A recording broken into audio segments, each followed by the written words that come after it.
All right.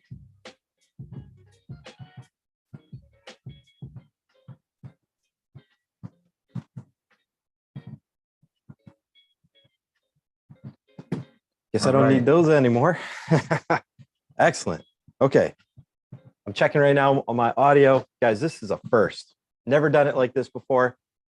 So everything sounds really good. I don't need those anymore. Excellent. Okay. I'm checking right now on my audio. Guys, this is a first. Never done it like this before. So everything sounds really good. I don't need those anymore. Excellent. Okay. I'm checking right now on my audio. All right. I think everything is still playing, guys. Might have to still figure out the audio for people coming in on it. Sorry hey, about Justin, that. Can you hear me? Had, another window that popped up, and we're going to work through it. We're going to give them a few minutes. I'm just setting up a little bit early, guys, for everybody else. Check right now, make sure everything's still going all right. What a challenge to get to this level right here, right now. This is a window that popped up. This has been quite the uphill climb. Give a few minutes. I just set up a little bit early, guys, for everybody else. Let's see. We're going all right. What a challenge to get to this level right here, right now. This has been quite the uphill climb.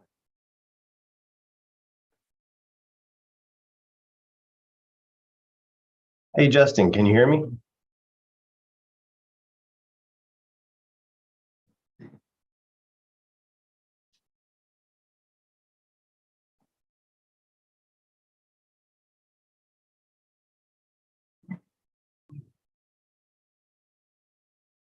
All right, guys, just a few more minutes.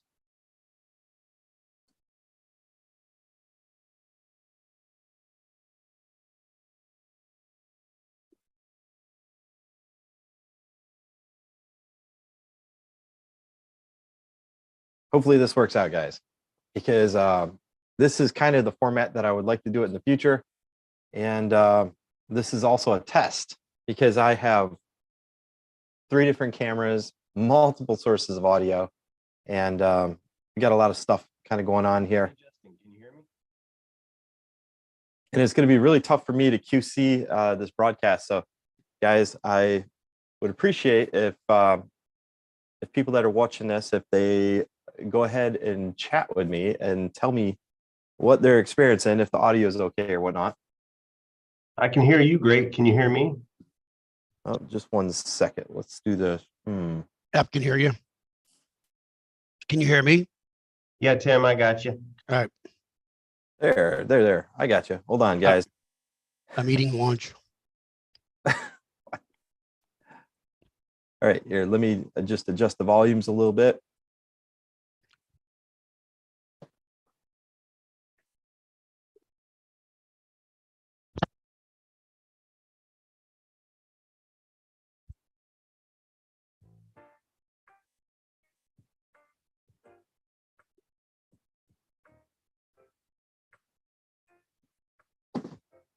All right, guys. Hell yes. Let's do this. Get her going. All right. Guys, there's so much multitasking because this is the first time I've ever run this configuration before. So because of that, I have like multiple windows that I have to monitor because the audio will transfer to my mic. So you'll get an echo and just all sorts of stuff that you wouldn't think of. So here we go. All right. So I'm going to have my little chat window set up over here in the side so that we can take questions as they come in. But let's see. Is everybody in on you guys' side? Yes, that's correct. All right. Excellent. Excellent. Hold on just one moment. Let me make sure that the audio is transferring over to YouTube as well. There we go. All right. So I'm going to have my little chat window set up here on the side that we can take questions as they come in. But let's see. Is everybody in on you guys' side? Yes, that's correct. Yes. All right. Yes. All right. That's exciting. Okay. Stars Things are aligned. actually working the way they should, which is really, really rare for the Better Biomed channel. Nice job for the first go. Oh man. All right. Oh geez. I haven't had enough coffee yet. So if you guys would like to start out, could you guys please introduce yourselves? Because remember, this video, it's live now, but it's going to be forever up there. So when somebody Googles BC Group or BC Biomedical, they're gonna see this video. It's going to pop up. So Perfect. please go ahead and introduce yourselves to the world. I'll kick things off. My name is Joel Becker. I am the R&D manager at BC Group. We got Lucio and Tim with us. Lucio.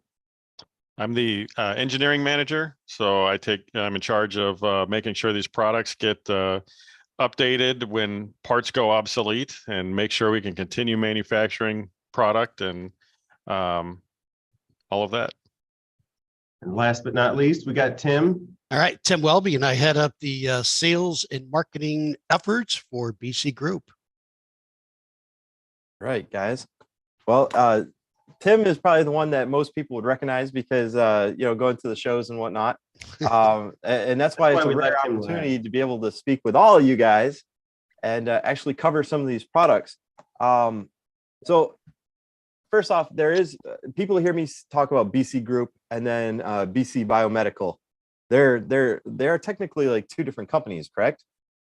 Well, BC Group is the physical company. Okay. BC Biomedical is our brand of instrumentation. Okay. And that was always confusing when I first started, what's BC Group, what's BC Biomedical? So that's a perfect question. All right, because I myself, I know that I messed that up. And some of my videos, I say BC Group, and some of them I just say BC because I just keep it track of it. One and the same for us. Yeah, it's interchangeable. Okay, well, that's interesting. So BC Biomedical, they produce a whole line of biomedical test equipment. You guys produce all sorts of equipment just in general, like your catalog that you send out every year. It's got a lot of stuff in there, more than you would think. Yeah. So, absolutely. And it's not only the stuff that we make, but there's also things that we don't carry that we carry some other manufacturers. And that goes with our tagline, your one-stop biomed shop. And I get it. I mean, I have, looking back on my biomed history, I've been a biomed for 20 years. And I think almost as far back as I can remember, we've had BC simulators and stuff. I mean, it's been a long time. Yeah. A real long time. Good. And more longevity.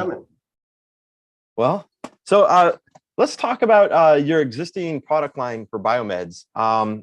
Because in order for us to, as a community, talk about what we'd like in test equipment, let's figure out what you got. So first off, I know that there's patient simulators. What other type of devices do you guys contain for your biomed medical equipment test catalog? So who wants to take that? There's three of us here. Tim, I'll let you have that one. Okay. So we have a defibrillator analyzer. We have ESU, electrical surgical analyzer, infusion pump analyzers, patient simulators, NIBP and non-invasive blood pressure. We have SpO2. We have digital pressure meters. We have ultrasound watt meters, tachometer. Let's see, what else, Luch?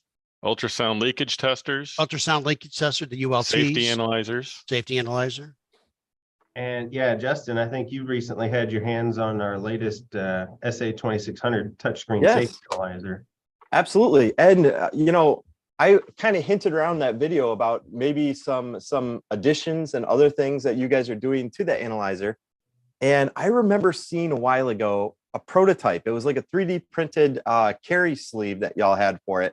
And is that now a production model? It is it's out being produced right now. And the goal is, and I know Justin, you asked me about this for MD Expo in Houston, our goal is to have one of the manufactured ones available for MD Expo Houston in April. And that's coming up quick, man. It is. Definitely coming up quick. Here it is, Justin. That's Yes. probably the one that you saw, and it's coming very shortly with the tilt stand embedded into the unit, so it'll hold the safety analyzer line. Works with new and old versions. You can pop this onto any of our previous safety analyzers. You'll have a carry handle. You'll have a place to tether your power cord, and you'll have the built-in tilt stand, which snaps back into place. So very, very soon. Interesting. Well, I know, you know, my test equipment, I try to be gentle with it, but you know, stuff happens. And when I first seen that addition, I was like, that's pretty smart, because some sort of over molding to just give it that little extra protection is really kind of what we would like to see. Also, you guys, I did the video recently on the single channel infusion pump analyzer, which is, it's one of, if not the most compact unit that I've seen. And it's the only one, I think, that has batteries that runs off its own battery power. It's definitely interesting. And in fact, I was out at a job site just a couple days ago, and I was so angry because I had to lug around a much larger unit for really just pain pumps, you know, for small devices, and not very many of them, which the single channel would have been beautiful for. So I was pretty upset about that, because, you know, when you know that something exists and you don't have it, it's like, it just really kind of bites you. But Also very soon. okay. April 1st, you can have it. You too can buy one. I'll tell you what, I like that little guy. You know, the multi-channel, it does make sense if you have a large pump project for a multi-channel, which you guys also have that. Right. But if you are a traveling biomed, it just makes more sense to keep something small and portable and not so delicate. That's the one thing I have to put out there, because some other units that are on the market, which are also kind of small, are also kind of delicate. And if you break something in those pumps, like the piece of glass, then you're done. You're absolutely done. You're shut down. So a battery powered touchscreen single channel infusion pump analyzer was so perfect. But and that's really what we try to do when we, you know, design new products. We try to develop a whole line, so it's not like a one answer for everyone, because we know everybody's needs, everybody's applications are different. Sometimes you need a big unit, sometimes you need just a little portable thing. And so that's why we offer so many different products. We don't just have one non-invasive blood pressure simulator. We've got 4 or 5, you know, the same kind of thing. Maybe I don't need all the features. Why pay for stuff that you don't need? So yeah, that just falls right in line with what you're saying. We try to offer exactly a specialized unit for exactly what you need. Well, it definitely makes sense, man, because lugging around a bunch of crazy expensive test equipment, it's not beneficial to anybody. It's logistically, logistics are the most expensive part of, you know, a traveling biomed's life. So, you know, packaging stuff, you know, airlines and freight fees, and just, I mean, all that gets very expensive. So I was happy when you guys came out with that product. Now, what other new stuff? I know you're not going to tell me everything, but I know that you guys are working on some new stuff. And so is it looking like some of your other new stuff might happen later on this year, or is it more of a long-term projection? That's you, Joel. Well, I guess we're hinting at the pacer analyzer that we're working on right now. And that was one of the reasons that we got in touch with you, Justin, was we wanted to tap into your expertise and resources and your fan base and subscribers to find out exactly what you need out of this product. What's the most beneficial? And maybe we're trying to make too much out of it and you don't need that many features, or the opposite could be true. Hey, this is a make or break decision right here. If it does not have this one feature, I can't use it. Okay. And we want to build our products with that in mind, trying to reach out to the people, not making a guess at what we think you may need. We want to know, what do you need? We're happy to make that happen for you. So right now, what features are you guys questioning whether or not it's necessary? One of the this pacemaker analyzer, we are having an internal battery, like you mentioned, which is fully rechargeable. So battery life is interesting topic of conversation for us. And we've got a big 5-inch touchscreen, a little bit larger than that IPA single channel version that you were talking about. Okay. That has a 4.3. This is more of a portrait style rather than the landscape, but a 5-inch. Plenty of real estate on there. I actually have a model of one right here. Oh, cool. If you can see, ignore the white nylon screws. That's just part of prototyping. Okay, right. Go ahead. So when you guys do prototyping, do you guys do like 3D modeling and 3D printing and stuff to try and figure out the configuration and what works best? Oh, absolutely. Yeah, the IPA, that single channel that you were talking about, wouldn't have happened with us without being able to do 3D modeling and prototyping, 3D printing, because as you mentioned, it's the smallest, most compact version out there. And there was a lot of work that went in to make that happen, considering it's got that large rechargeable internal battery, and you still have the pump and everything else that goes along with it. So without that capability, we wouldn't be able to do that and something like this that's so small. So that's really our target moving forward. And you were asking about other features. So battery life, how important is Bluetooth for you?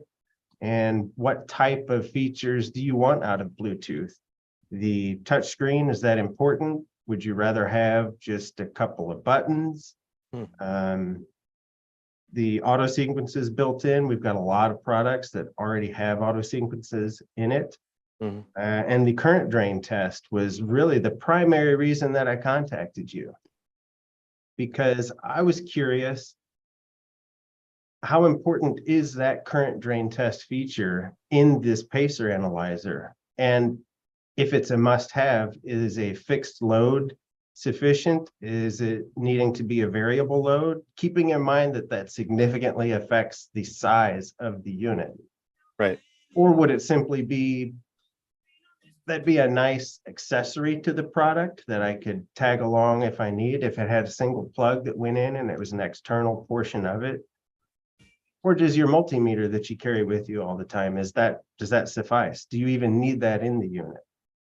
Size, portability, of course, is always a big key. And does something that small and handheld, does it require a handle? So those are a few questions. And of course, anything else that anybody would like to offer, we're open ears. Okay. We're making it for you guys. Well, I'm very curious about this because I think the most recent pacer analyzer that I've seen is already like 10 years old. The design or older maybe. And I don't recall any other company, although multiple companies are looking at getting into that market. So I can tell that 100%. But still, it's interesting how everybody approaches the problem and comes out with their own solution. That's the most original thing. And you guys obviously have your own method. The day trend guys have their own method. And while, you know, sometimes I look at a product and I'm like, some things just don't make sense. You know, you guys seem to have a no nonsense, you know, it is kind of Spartan, but at the same time, look at who your clients are. I mean, your biomeds are Spartan people by nature. I mean, simple is better. And that's just who we are, guys. And, you know, you have like 100 different features built into something. They're only going to use 5%. And that's a promise. So that's interesting. Could you guys tell me and tell everybody else, what is like the process for when you decide you want to enter into the market with a new product and the timeline until like usually a product comes to the market? Like, could you walk us through the process of creating a new test equipment? Like, let's say you wanted to create this pacer analyzer. You have to, you know, all the different steps. You got design, you have, you know, software, you have integration issues now. I mean, there's a lot of stuff that goes in, we think. Oh, absolutely. Yeah, there's, for something like this, there's different software packages as far as firmware and software to drive the display, and display choices, battery choices, all of that affects the enclosure. And the custom enclosure is an injection molded part that requires significant time for tooling and production parts to arrive. There's a very long process to go through that. So you're making decisions now that are going to affect the product 6 months later. So you kind of want to get it right as soon as possible. For example, a handle. If you want to add a handle later, that's a major change, which can significantly delay the release. So I don't think we put an exact timeline on a product beginning to end release, because when we're trying to gather this information, as we see new ideas, especially excellent feedback from users like yourself, if there's something that can be better, it might be best now to stop, delay it a couple of months, and get it right the first time. So that's really our goal. So we don't want to focus on, we have to release this in 8 months, whether it's right or not. We'd rather go 10 months and make it right. Right. You know, from from the sales standpoint, you know, we always want everything yesterday. Yeah. However, deliberate speed is okay. Well, and the other thing that we do is we try and take a look at what are the products on the market. You know, we're not the first one to make a pacemaker analyzer. Right. So based on that, what is the input from the field? You know, what do you guys like? What do you not like? What do you want different? And so we try and look at what are the products on the market? How can we improve them? Is there a feature we can add? Is there a feature we can remove and make it simpler? You know, things like that. How can we improve the user interface and the user experience? Because I don't want to have to memorize 10 different menus and number codes and things like that. So that's all the part that goes into this design phase. And again, like Joel said, sometimes we're 2 months from release and we find out, hey, we need to add a new feature. It's going to delay things by a couple of months. We're going to do it because it makes it better for you. So You guys have like a software team, because when you guys sent me a demo unit, there was some improvements I suggested for the software user interface, and you guys were able to actually roll that out rather quickly. And you know, I think it changed the outlook on the whole device. I mean, given, you know, my opinion might be a little biased, but I know what a Biomed 1 is looking for and the kind of input and prompts that they're expecting. And the fact that you guys have all your team right there in house and you were able to make that improvement, test it out, roll it out to my device, which I was able to fix in the field. I did a field update on the software and new features, and we're running. You know, that was pretty cool. Very interesting. And that's one of the things that we really push, is to have as much control in-house as possible. You know, we're not waiting for an outside design firm to do our software changes for us. Everything's in the building. We have machining, we have SMT assembly, we do all of our manufacturing, design, engineering, R&D, all of that's here. You know, this is the team. And when something needs to change, we have instant control over that and we can make it happen.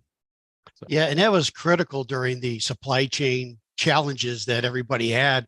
We had to make some changes quickly, or else, you know, the customers on the back end would be suffering. So we were able to make some changes and make do with the parts that were available without any disruption to the functionality and operation of the pieces of equipment.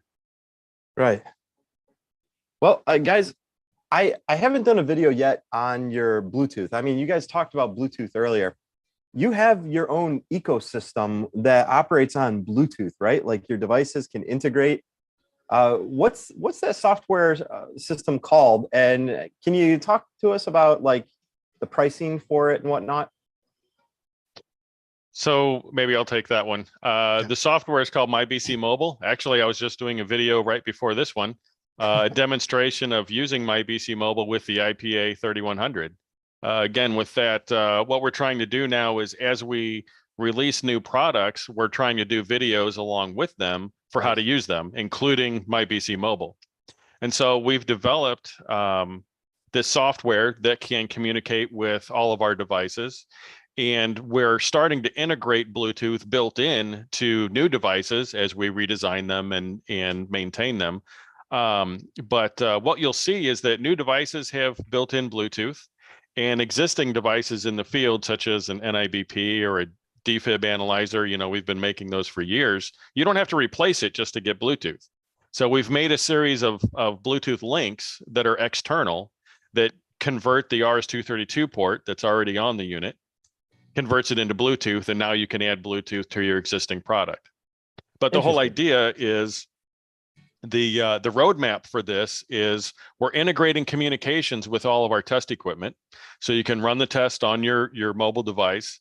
And the roadmap for that is the next phase of that is developing in auto sequences into MyBC Mobile, being able to create sequences, share those with your fellow biomeds, and then generate reports off of that, and even upload into your CMMS system. So those are all the big things we have to come software related with MyBC Mobile. So it's a really cool platform. And again, just like what we do with everything else, how can we make this as user friendly as possible? It works on Android, it works on iOS, it works on a tablet, it works on a phone. We don't care. Whatever you got, run it.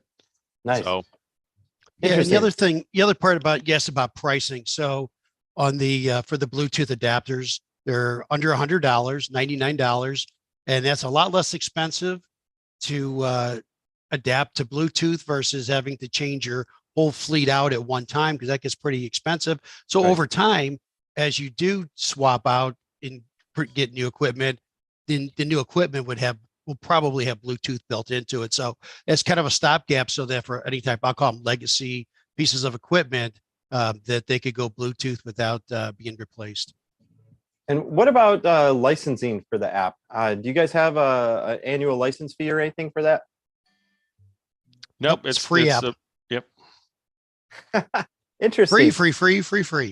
So one of the things that we worry about as biomeds is if you invest your own time into creating your own templates and stuff like that, and let's say your management doesn't want to buy another year on the system for whatever reason, those templates are like gone. So if I'm going to invest the time into creating my own templates, my own sequences, distribute them out to my techs, create a whole process for my department. Once you buy into the ecosystem, you're in. Interesting. Well, that's kind of cool. I wasn't really expecting that. So what new features, you talked about having your devices integrate with your CMMS. Now, is there certain CMMS systems that you're projecting to start working with first, or are you just trying to write like an API that can work with all of them? Yeah, our main focus is writing a general API that we can then structure and reformat to match any CMMS system. Very cool. And I've been using the ESU analyzer for a lot of years. At least 10 or so years. And they're rather large. And I know you guys, you have a new ESU analyzer that came out, a year or two ago? Mm-hmm. And there's actually a pretty big cost difference between them. And the only real difference I can tell is your accuracy percentage for the resistors, right? There is a different load bank in there. So we went from the larger tubular resistors to surface mount resistors. So Really? that brought the weight down and the size down. And actually it increased the power capability, if you believe it or not. That's so cool. It's a more distributed load. Okay. And so each resistor doesn't have to dissipate as much power. So we were able to reduce the size, and there is a cost savings in that unit. And the exchange for that cost savings is it doesn't have as much automation. So it's a little more manual. So, rather than, the ESU 2400 would automatically switch the loads, whether you're doing leakage or REM or power testing, on the ESU 2350, we were able to reduce some of that cost by having more ports on the front of the unit. So if you want to do a REM test, you have to move your leads over somewhere else. If you want to do a power test, you connect here, that sort of thing. So those connections and that automation isn't there, but you still have all the capability, and it's a smaller size and a lighter product. Okay. Well, that definitely answers one of my questions, because I know when that one came out, I was trying to get my hands on it for a while, and y'all shipped me one, and I did a video on it, and I think I eventually did release that video. I wanted to edit it a little bit better. I don't have a huge selection of ESUs on hand to test these devices with, to really put it through the gauntlet. And I wish I did. You know, it's my garage, you know, it's what it is.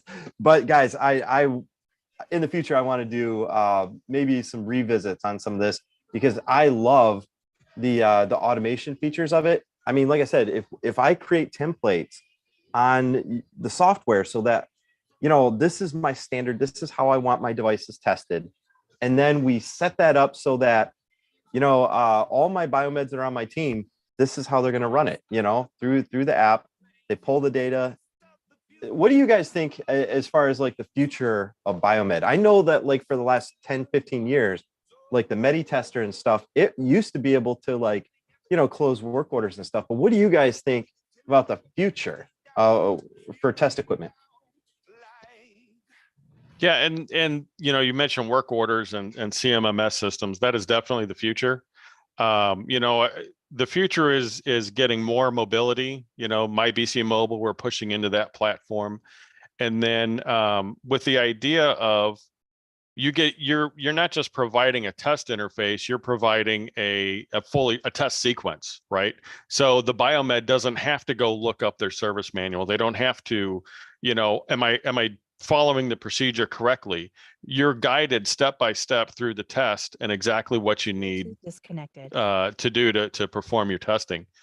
And so that's the future. So the future is these automated tests and then full integration into your CMMS, to where you're either creating a work order or you're closing a work order, filling in all the test records and all of that information. So that's where it's all headed. Interesting. I have never done a video on you guys's the multi-channel infusion pump analyzer, and I noticed its design is one of the first ones I seen that had little modules. Mm-hmm. So can you tell us like why did you guys choose that particular design, and who would that really benefit? Well, that's an interesting question, and that goes back to the concept that we have when we design a new product. We have BC Group. You know, one of our companies is service, right? So we do BC Onsite, we do in-house depot service of all the equipment that's out in the field, not just our own. And so we see other manufacturers' devices and we see the failures that are there, right? So there's a 4-channel infusion pump analyzer. You mentioned the glass, the glass breaks, it's fragile. Or I have a 4-channel device and 3 channels are broken. Well, now I'm down to 1 channel, and in order to get those other 3 serviced, I have to send the whole thing back, right? Now I'm done. I can't do any testing while this thing is gone. So our thought was, well, why don't we make these modules so that the calibration is contained, the function is, everything is in this 1 channel, right? If 1 channel needs to be calibrated, if it needs to be serviced, well, why do I have to send the whole thing back? Pull that sucker out, send it in for cal or service, maintenance, whatever. You get it back, you plug it in, you're still running tests on your other channels. That was the whole design concept. That's what drove that product all the way from the beginning. The IPA 3400. Okay. Hey, Luke, you might want to touch on the technology, pressure versus bubbles also. Yeah, the other complaint that we got from the field was that if there's a tiny little bubble that runs through, if you have an optical sensor that's reading the edge of the fluid, and you get one little bubble that goes through there, it messes up the test and it has an error and it cancels out. And, you know, it can be really frustrating when you're running a really long test. And so that was the other design aspect of the IPA 3100, and also the 3400 and 3100. Both have this technology where it's completely independent of bubbles. You can actually take a syringe and run air through it, and it'll measure that flow rate just fine. It doesn't know the difference between fluid or air. Really? So the bubbles, because it's running on pressure, right? So if you have an infusion pump and it's delivering fluid into a tube, the pressure has to increase.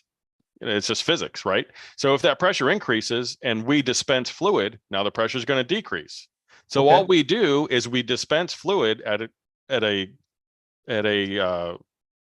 calibrated rate to maintain a constant pressure. And once you do that, if you have a constant pressure, then you're dispensing at the same rate that you're coming in. So now No you're measuring kidding. the flow rate. This is why I mentioned earlier that everybody has different methods for solving the same problem. And I was really curious because in that single channel, there is an option to drain the set right before you put it away. And I was like, I wanted to take it apart so bad to see. Guys, I could, that was probably the most tempting thing I've ever experienced, is to try and, because I have to know how things work. It is a pretty complex, it is a fairly mechanically complex system. Wow. So, yeah. Well, that answers my question. I was curious about it because it's obviously more durable than some other products out there. And you know, when you drained it, I was like, are they really using the same type of technology? Because it didn't have to calibrate and generate the bubble itself. I could hear it, and it actually set up and primed much quicker. So that was fascinating. So your multi-channel, does it use the same type of technology, pressure monitoring, in order to establish flow? That's correct. Yep. Really? Yeah. And what's the resolution on those pumps, those analyzers? As far as the flow rate or pressure, or well, how about minimum flow rate to maximum flow rate that they can monitor? I don't have that memorized. I know it's in the user manual, but it's good question. Somewhere around 0.01 or 0.1 milliliters per hour to 1,000. Wow, that's really over 1,000 milliliters really low. per hour. Okay. And what about pressure? Like how much So that's can it measure? 0 to 50 psi. It goes all the way to 50. 50 psi. Okay. Wow. Okay, so that's a little bit higher than I was expecting. I was thinking about 20, 25. Right. And well, and what we thought was, you know, let's make this thing pretty durable. And you're going to be doing occlusion testing. Now, you want to hope that an infusion pump doesn't get up to above 20 psi. It would talk about blowing people up. Yeah, you're definitely blowing out some veins at that pressure. but you know, that was the sensor that was available, and so if it has that range, let's use that range. Okay. So guys, I have another question for you, and these are questions that people have asked me. When it comes to the software and going through it and doing your PMs with the software, is it possible to like print out PM stickers or anything like that with your software?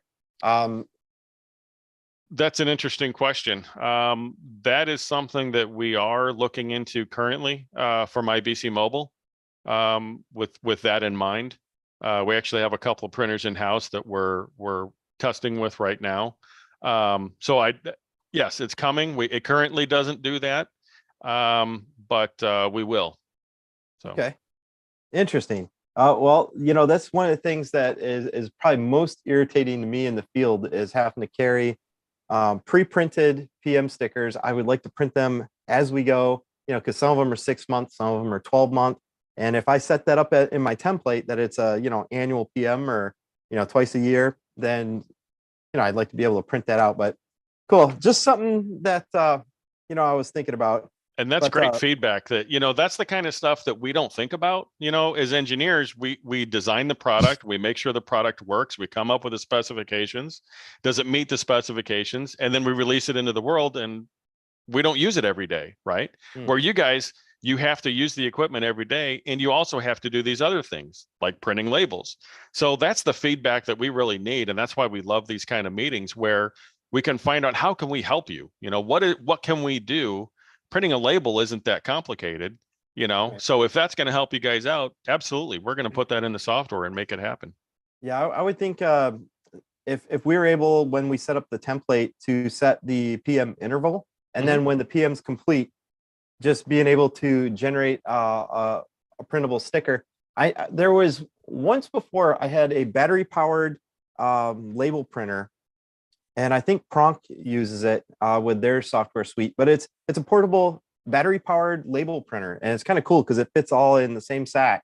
And you know, it just prints out a tiny little sticker that you can put on there, and over and done, man. It was super easy. But yeah, just something that I was definitely curious about. Now, is there any other news that you guys would like to share about what you guys are going to be doing in 2023.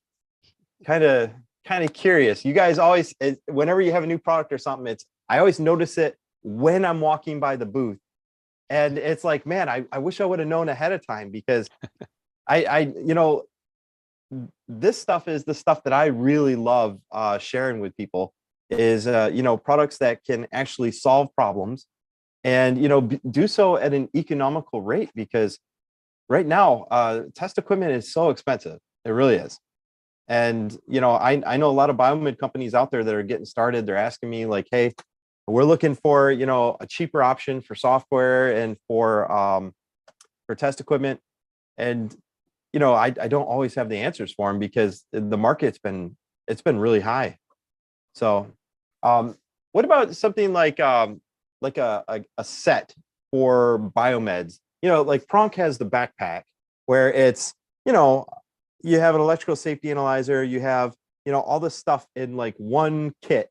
And I know that kit is actually pretty popular with the industry, because it's all together. And now that you guys have the single channel analyzer, you're actually competitive at the same level. So I'm just curious if you guys have ever thought about going down that road, maybe coming up with your own backpack here in my office. Do you? Well, I know that's always a hit. And whenever I walk into somebody's shop and I see the backpack sitting over there, one of the things is I know that they're not using all the features. That it is what it is. Biomeds are simple people, but it's still something that people love. If a technician gets like a pack, and they have all their test equipment and they deploy, they know they have all their stuff, all their jigs and everything in one bag. So now that you guys have the single channel coming out, I thought, no, I wonder if they're going to do the same thing, because now you guys have, the 2600, you got the automated electrical safety analyzer, you got the single channel infusion analyzer. What about patient simulator? So you can do part of it with the 2600, right? Yes, you can do quite a bit with the 2600, given patient leads and high test outputs. We still have our full line of patient simulators, even the smaller, just a 10 lead, or we got a 5 lead. So we do have quite a few patient simulators currently available, and they may be due for a slight update in the near future. What about the for non-invasive blood pressure? There's other small products out there that do NIBP. Fluke has one, but it's got its own pluses and minuses, and I know Pronk has theirs. NIBP is one of the things that everybody has to set up and use. And obviously everybody does SpO2 differently as well. They always have like attachment modules and whatnot. I'm just curious for you guys, what do you guys have that can do NIBP that's small and compact? Well, we do have a full line of NIBPs, fairly small. It's not touch screen, but it's internal battery capable. It does have patient leads as well, so you're able to do a lot of patient simulation with them. It has an available SpO2 and cardiac output. And we do have a complete digital SpO2 simulator as well, which does have a touchscreen, small little handheld device. Right. Now, I've seen that one, and probably maybe eventually I'd like to do a video on it, because I did like that product when it came out. That was pretty cool. That's a neat little unit, 2 little double A's and an overmolded case. Yeah, I mean, compared to some of the options out there, I think almost all biomeds love AA batteries, and we can get them, because as long as they don't leak. I mean, that's the only problem with them, that they leak. But the fact that we can, service them in the field, change them out. We have, let's see, hold on. I've got some guys, let's see. We got some people from Houston that are watching. We got a biomed in Kenya that is watching. I mean, you never know who's going to be fantastic. Who's going to be tuning in, man. So I just want to put this out there for everybody that's watching. If you guys have any questions, go ahead and type them in on the side, and I will ask them as we go, man, because this is your opportunity to ask the folks right here. And this video is going to be live for a long time, so obviously periodically coming back and checking the chat after the video is done. You'll also get people's comments and stuff. And as those questions come in, I'll also be forwarding those over to you guys in LinkedIn. And speaking of LinkedIn, you guys right here, you have all their names of the crew. And if you want to reach out and connect to them, especially Mr. Tim, I know he's an active participant of LinkedIn, and Absolutely. if you have any questions or whatnot, even if you'd like some demo equipment to check out and see if it's a right fit for you and your department, reach out to Mr. Tim. I'm going to get his contact info, and I'll leave it in the video description down below so that you guys can reach out if you have any questions or whatnot. It'll just make it easier on you guys. And this video is going to be live forever. So this is one of those things where you're going to continue to get input, like maybe even years later. So that's Excellent. That's how this works. All right. Perfect. But guys, if we don't have any other questions, I would like to open this up to the people that are watching. I know that you guys are just really curious about the BC product line, and they do have quite the catalog and the selection. And if you've never seen the BC catalog, it is fantastic. It's one of those things I look forward to every single year, because it's like that dream, like that catalog that you get from Toys R Us before Christmas every year, and you can flip through it. It's the same thing, guys. Same exact thing. So I love that catalog. I love looking through it and doing all the what ifs. But guys, if you have any questions, go down to the video description after we're done here, and I will leave the contact info so that you can check out some of their cool equipment and ask your questions if you have them. So, gentlemen, thank you all very much for your time. I do appreciate it. And you answered a lot of my questions. That's for darn sure. So the viewers, if you guys have any, well, hold on. I do have some stuff coming in. Biomed from Kenya. I have a question about bioinformatics. I recently graduated and was wondering. He was wondering, but he didn't finish his sentence. He's still wondering. Yeah. He's definitely gonna keep wondering. I'm sorry, man. I don't mean to make anybody the butt of a joke, but does someone need to learn biomedical engineering in the States to work there? Generally, yes, absolutely. You guys, if you want to come to the United States, you're gonna have to get certifications and stuff in order to come on over, or have your degrees. Okay. Do you expect AI to make an impact on biomed? If so, when and how? That's a good question. Guys, what do you guys think about AI? There's a lot of jazz going out there for it. And I know that this is going to be the next step for you guys is, if your device is predictive or something. What do you guys think about it? I don't think you can ignore it. I mean, because when we're talking an app, and there's certain things that are easily predicted. Like if something's going to be a failure or a warning, if you're seeing dangerous trends, maybe even if you can pull periodic data from like last year's results or something. There's so many levels to AI that we could go into that, you can have an analyzer that's actually a little brain, and it can tell you, hey, this device last year versus this year, it's got, an unacceptable leakage rate or something, and you can be like, hey, you might want to send this guy out. I would say the best way to approach that is, what do you want it to do, right? So it was kind of like Bluetooth. Everybody talked about Bluetooth for years and years, and everybody wanted Bluetooth, and we said, okay, what do you want to do with it? I just need Bluetooth, right? So we would love to put AI in there. What does it need to do, right? So trending analysis, that kind of stuff. Absolutely. Let us know what you want it to do, and we'll definitely look into that and see how we can make that happen. Yeah, absolutely. Well, as space gets cheaper and as devices become more integrated with CMMS systems, eventually I predict that they're going to be able to push and pull data from CMMS systems. So, since it's a huge database of like your results, if you did results in a certain template this year, next year, I would think that if we had some sort of AI in systems, you could look at results from last year and see, is it a negative trend? Is it about the same? You know, kind of like how when you go to an optometrist, they look at your eyes last year versus this year to see if you're getting older, which is always the case. But, guys, that's an excellent question. I'm really curious about that.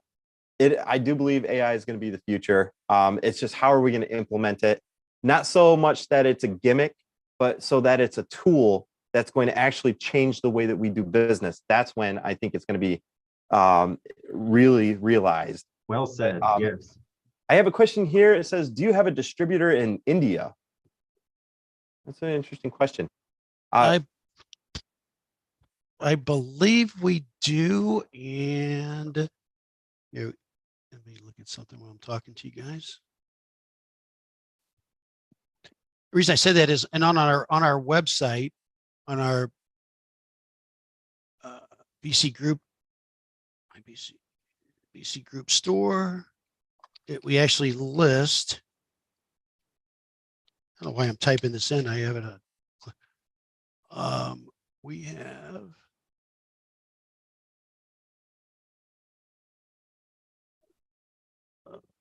If somebody can actually just send me, we can, you know, somebody not going to take up time here. If they can give us some contact information, we can supply that information so that we're not, you know, Sure. eating up time right now. And if anything, Tim, like I said, I'm going to leave your email and stuff in Yeah. the video description so people can contact you with their questions. That's no problem at all. People can definitely do that on their own. Any updates on right to repair? Guys, there are many updates on right to repair. I'm going to have to do a whole other video on that because of the amount of stuff that's been going on in the last couple of weeks. So yes, there are updates, but it would take a whole hour to talk about the legalities of what's going on with that. All right. And you know, that's one of the things that the reason I'm doing this video with the guys at BC Group is because they've always supported me as a channel, even when a lot of other people never did. And they're one of the first groups to reach out to me and actually get me demo equipment as a individual to sit there and do tests and videos on and stuff for you guys. So that's why we're going to do these kind of videos going forward, is because, you know, we've established this long running relationship and I love the innovation that we're seeing. All right. So, but yeah, if you guys have any other questions, now would be the time to ask, because we're not going to take any more of these guys' time. I would love to, but let's see. I've got people asking about how to become a biomed. I'm going to do a whole other video on that. You guys that are asking, like, how do you become a biomed? There are many different ways. There is no correct route to become a biomed. All right.